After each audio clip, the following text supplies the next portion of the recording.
শুভ সকাল বন্ধুরা, এনপিআর ব্লগে তোমাদেরকে অনেক অনেক স্বাগত, অনেক অনেক ভালোবাসা।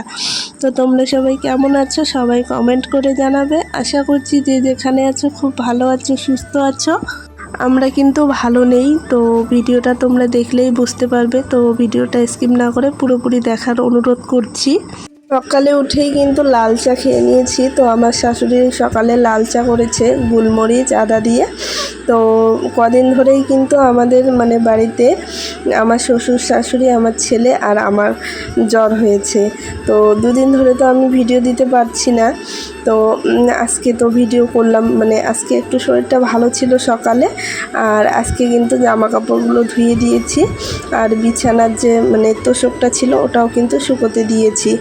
কদিন ধরে তো বৃষ্টি হচ্ছে, রোদ ছিল না। তো আজকে একটু রোদ উঠেছে, তাই কিন্তু এদিকে আমি জামা কাপড়গুলো ধুয়ে দিয়েছি আর লেপটাও শুকোতে দিয়েছি সব কিছু। তো তারপর স্নান টান করে খাওয়া দাওয়া করে নিয়েছি। খাওয়া দাওয়া করে আর কোনো ভিডিও করতে পারিনি। আবার কিন্তু আমার শরীরটা খারাপ হয়ে পড়েছে। তো এটা কিন্তু দুপুরবেলার ভিডিও। তো এই যে দেখো, আমার চোখ মুখ দেখলে তোমরা বুঝতে পারবে। আবার কিন্তু জ্বর এসছে। আবার এইদিকে দেখো মাথা ব্যথা করছে। এখন একটু শুয়ে আছি। আর দুদিন ধরে তো খুব জ্বর, সর্দি, কাশ, বিছানা থেকে উঠতে পারছি না, এরকম অবস্থা। তো আর ভিডিও কি করব। তো আজকে একটু শরীরটা সকালে ভালো ছিল, তাই ভাবলাম যে আজকে ভিডিওটা করি। আর আজকে মা বাবাও আসার কথা। তো আমার আর আমার ছেলের এরকম অবস্থা শুনে মা বাবা কিন্তু আজকে আসবে। তো কালকে আসার কথা ছিল, তো কালকে আসতে পারেনি, একটু কাজের ঝামেলা ছিল বাড়িতে। তো সে কারণে কিন্তু আজকে আসবে। তো আর এইদিকে দেখো, বাবুকে কিন্তু ঘুম পাড়িয়ে দিয়েছিলাম, ঘুম থেকে উঠে গেছে। তারপর ওকে একটু আম কেটে দিয়েছি, আম খেয়ে নিয়েছে। তারপর আম খাওয়ার পর এই যে দেখো বিকেলবেলা, এটা বিকেলবেলা এরকম অবস্থা, মাথা ব্যথা এরকম অবস্থা হয়েছে। আর দাঁড়াতেও পারছি না, বসতেও পারছি না, আবার শুতেও পারছি না, এরকম অবস্থা। তারপর মাথাটা কিন্তু একটু আমি ধুয়ে আসলাম। ধুয়ে এসে এই যে দেখো খুব কিন্তু কাশি হচ্ছিল। এরকম অবস্থা আগে মনে হয় কখনো হয়নি। আর কাশতে কাশতে আমার দেখো গলার ভয়েস শুনে তোমরা বুঝতেই পারবে হয়তো আমি সত্যি বলছি না মিথ্যা বলছি। তো তোমরা বুঝতেই পারবে। আর শরীর খারাপ নিয়ে কে আবার মিথ্যা কথা বলে, তাই না বলো? তো এই যে দেখো, চোখ মুখ দেখে তোমরা বুঝতেই পারবে। আমার ছেলে আর আমার শাশুড়ি মা সকালে ভালো হয়েছে, আমিও সকালে ভালো ছিলাম। তারপর দুপুরবেলা থেকে আবার এরকম শুরু হয়ে গেছে। তো কি আর করা যাবে, করার নেই। তো তবুও কাজ করতে হবে। তো এই যে দেখো, এখন কিন্তু আমি বিছানার যে তোষকটা আছে এটা কিন্তু নিয়ে আসলাম বাইরে থেকে। মা বাবা আসবে, বিকেল হয়ে গেছে, তো রোদও চলে গেছে। তো এদিকে দেখো বিছানার তোষকটা কিন্তু নিয়ে এসে এইদিকে পেরে নিচ্ছি। তো এটা অনেক ভারী ছিল, আনতে তো অনেক কষ্ট হয়েছে। তো তোমাদের দাদা ভাইও বাড়িতে ছিল না, তো সে কারণে কে আর নিয়ে আসবে, আমাকে নিয়ে আসতে হবে। আর আমার শাশুড়ি মা তো এইদিকে রান্না বসিয়ে দিয়েছে, আমার মা বাবা আসবে। তো সে কারণে আমি নিয়ে আসলাম কষ্ট করে। কষ্ট তো ভীষণই হচ্ছে, এগুলো কাজ করতে ইচ্ছে একদমই করছিল না, তবুও কিন্তু করতে হচ্ছে। তো কদিন ধরে তো ভাত খেতেই পারছি না, বাচ্চাদের থেকেও কম কম খাচ্ছি, এরকম অবস্থা। জ্বর হলে তো একদমই খেতে ইচ্ছে করে না, তোমরা নিশ্চয়ই জানো।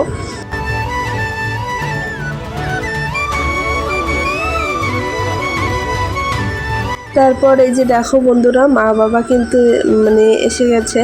তো এদিকে মা এসে শাড়িটা চেঞ্জ করে নিয়ে এদিকে কিন্তু আমি বিছানাটা পেরে নিয়েছি। তারপর বালিশের কভারগুলো এদিকে মা কিন্তু ভরে নিচ্ছে। আর আমি যে জামা কাপড়গুলো সকালে ধুয়ে দিয়েছি, তো সেগুলো নিয়ে আসলাম। আর মা কিন্তু এদিকে ভাঁজ করে নেবে।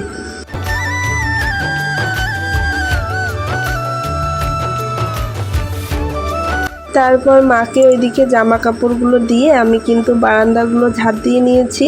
নিয়ে এদিকে কিন্তু এখন উঠানটা ঝাড় দিয়ে নিচ্ছি। আর আমার শাশুড়ি মারও তো শরীরটা দুদিন ধরে খারাপ ছিল, জ্বর ছিল, তবু উনি রান্না করছে। আমি তো রান্নাঘরে একদমই যেতে পারছিলাম না, এরকম অবস্থা, বমি বমি ভাব আসছিল, গরম ছিল খুবই। তো ওনার শরীরটা একটু ভালো ছিল, তো সে কারণে উনি রান্না করলো। আর আমি এদিকে কিন্তু উঠানগুলো ঝাড় দিয়ে নিচ্ছি। শরীর না চললেও কিন্তু করতে হবে, তো উনি তো আর একা হাতে সব কিছু করতে পারবে না, তাই ভাবলাম যে একটু হেল্প করে দেই। তো তো এই যে দেখো উঠান টুঠান ঝাড় দিয়ে নিয়ে এইদিকে কিন্তু সবাইকে খেতে দিয়েছে, আর এখন আমিও খাবো। আর বাবুকে দেখো, বাবু কিন্তু এখন একটু ভালো আছে, আর ও কিন্তু খুবই খুশি ছিল, ওর দাদু দিদা আসছে, খুবই কিন্তু খুশি ছিল। আর এইদিকে দেখো ওর দিদার সঙ্গে এখন কিন্তু ও খেয়ে নিচ্ছে, এরপর কিন্তু আমি খেয়ে নেব।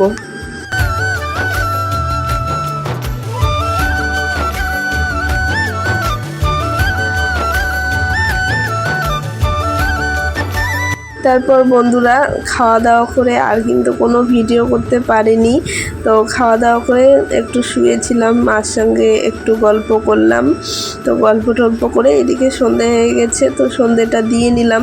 তো দিয়ে তারপর এদিকে কিন্তু এখন আমি মিষ্টিগুলো দিয়ে নেব। তো মা বাবা যখন নিয়ে এসছে তখন তো দেওয়া হয়নি, মানে দুপুরের ভাত হয়ে গেছে, তো ভাতেই ওরা খেয়েছে। তো এই যে দেখো মিষ্টি নিয়ে এসছে, ঝুড়ি নিয়ে এসছে, তারপর আমার জন্য একটা স্লাইস নিয়ে এসছে।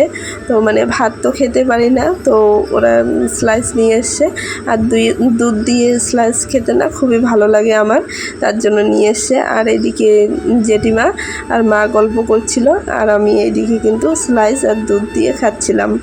দুধগুলোও কিন্তু আমাদের বাড়ির থেকে মা নিয়ে এসছে, অনেকগুলো দুধ নিয়ে এসছে। তো সন্ধেবেলা হয়তো পায়েস করবে, তো আজকে পায়েস না করলেও কালকে মানে সকালে করবে হয়তো।